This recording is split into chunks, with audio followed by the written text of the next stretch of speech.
In college football, it's media days season. I had the Big 12 earlier this week. Now you have the SEC. And no one's been better at the media or media days or had more fun on social media than Lane Kiffin. And, of course, Kiffin famously got Kiffined, where he was fired on the runway after losing Arizona State at USC. Remember, he was hired with the Oakland Raiders and then fired, and Al Davis called a press conference and called him a liar and had the old overhead projector. Then he went to Tennessee, lasted a year, bolted for USC. That thing ended in a smoldering dumpster fire, rebuilt it at Florida Atlantic, and then went on to Ole Miss, where he's done quite well. But the one thing about Lane is he's pretty much always been an honest salesman.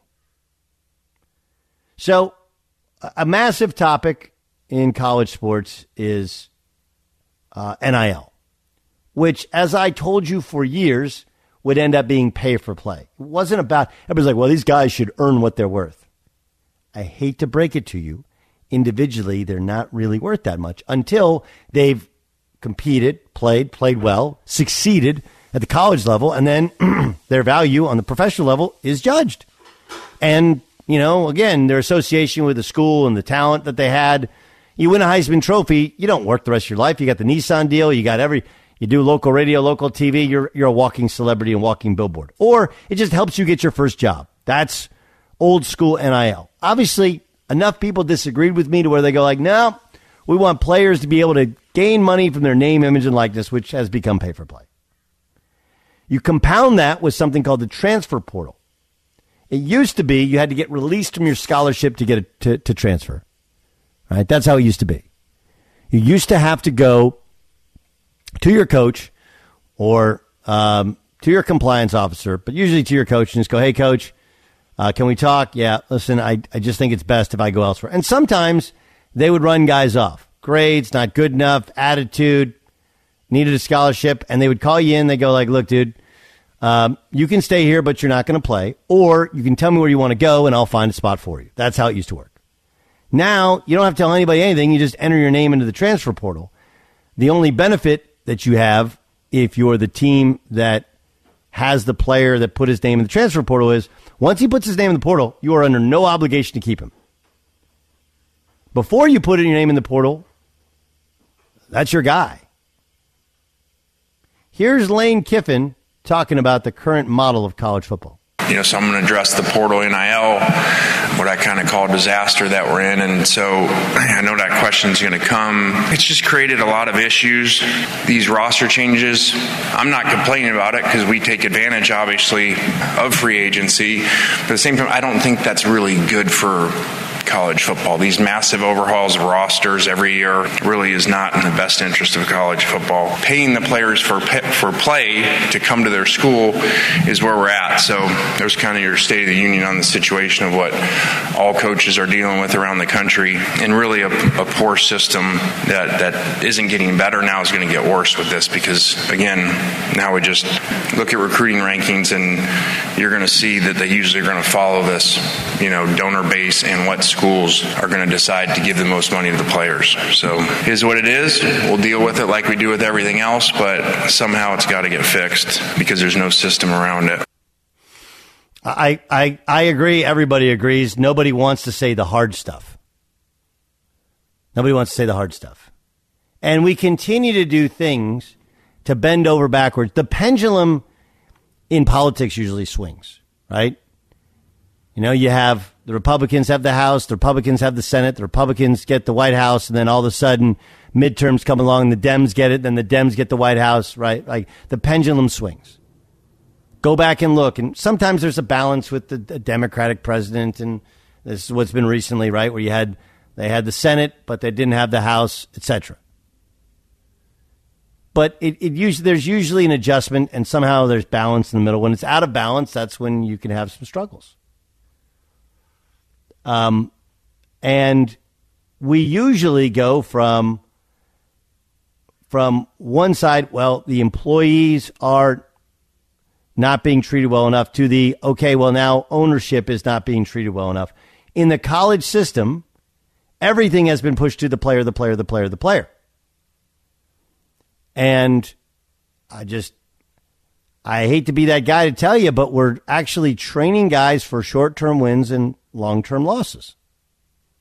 And like, how is that possible? Well, in the current model, right, you can transfer, and then you can transfer a second time if you graduate on time. And remember, as much as you're told by members of the media and by some players who didn't get their degree, they push me they don't want me to be a student. They don't like, that's not true. A college football and college basketball and college baseball program benefit greatly from if you graduate. They just do. Your scholarship comes off of their undergrad scholarships. They look better. Their APR rate is better. Everything is good. They want you to graduate. That's why you have all the best help. And they try and get you in the best classes so that you can graduate. But that doesn't even have any sort of level of importance. It is all about what can I get? What can I get now?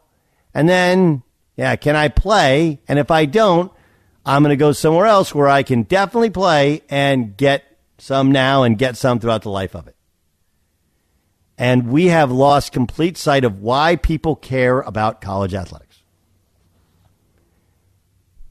Right? Why people care about college athletics. This is the Doug Gottlieb Show here on Fox Sports Radio. It comes to you live every day from the TireRack.com studios, TireRack.com. Over 10,000 recommended installers. They'll even come install your new tires on site or at your office. It's TireRack.com, the way tire buying should be.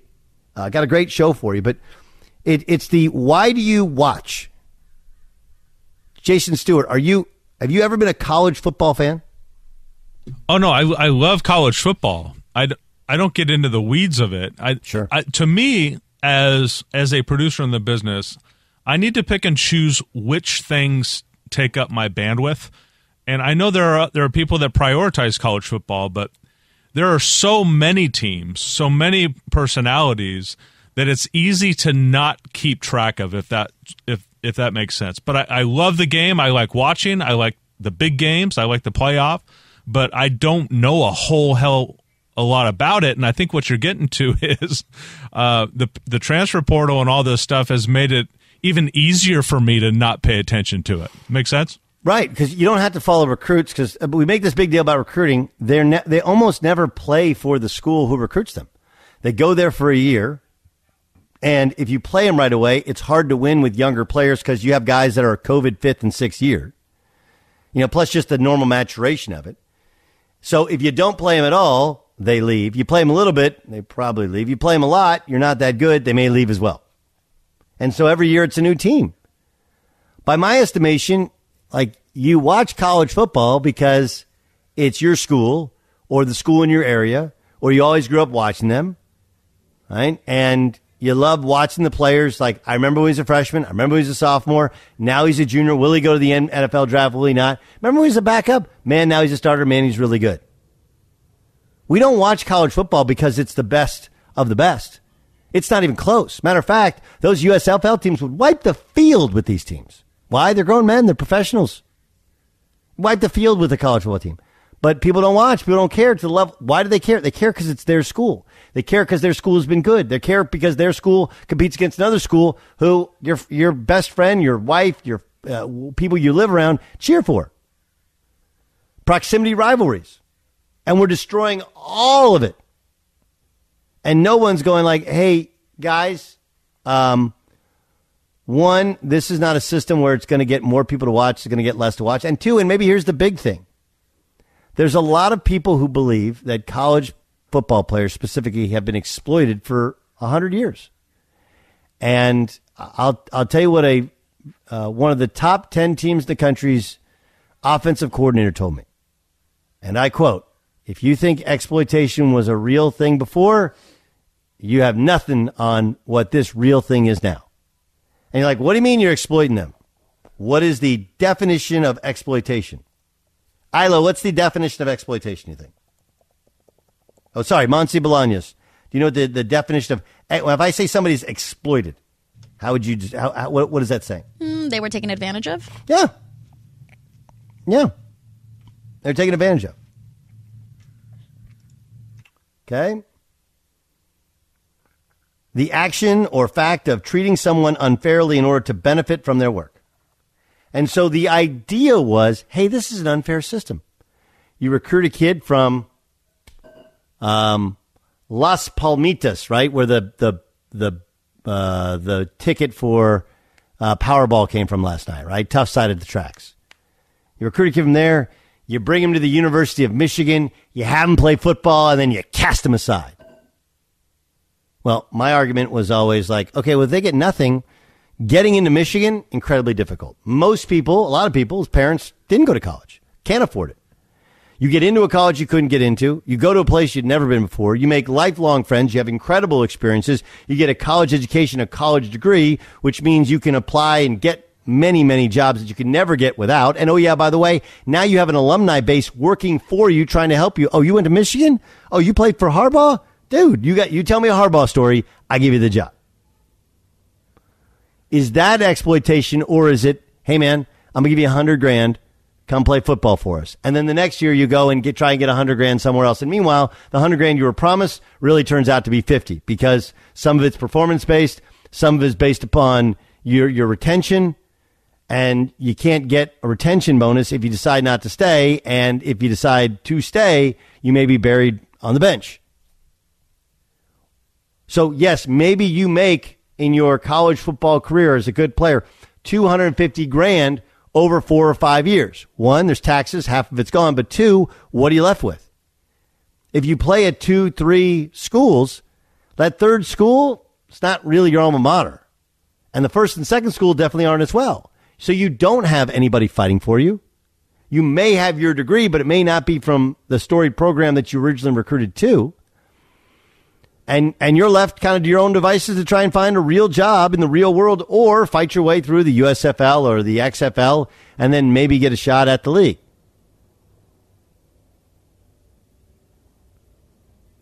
That's real exploitation because you promise somebody we're going to take care of you. You're part of our program, your family for life. But the truth is you're not in, they're not in because of the system and you're out.